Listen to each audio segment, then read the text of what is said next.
Sa gitna ng gubat at kabundukan, may munting pamayan ng tahimik na naninirahan. Sila ang tagapag-ingat ng kalikasan, dugo at lahi ang marangal na pinagmulan. Sa pagsikat ng araw, sa tuktok ng mga kabundukan, sila'y gising na para pumunta sa sakahan.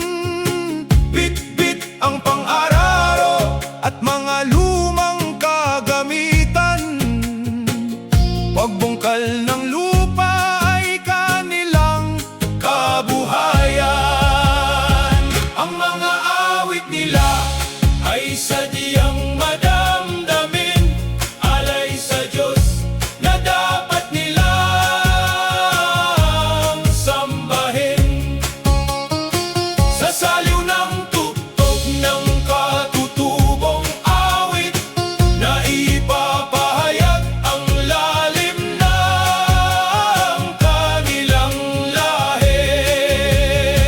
Kagayaya pa rin sila ng mga sinaunang tao, natutong mamuhay bilang isang mga katutubo. Ang mga dahon ng kanilang panlunas sa sakit, naiibsan naman kahit saglit. Ang mga awit nila ay sadyang madamdamin, alay sa Diyos na dapat nilang sambahin. Sa saliw ng tugtog ng katutubong awit, na ipapahayag ang lalim ng kanilang lahi. Subalit ang mundo ay patuloy sa pag-ikot.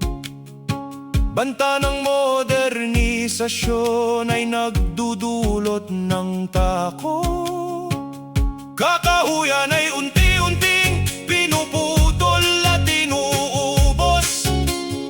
Sa kultura at lupang ninuno, pagprotekta dito sa kanila'y utos. Ipaglaban na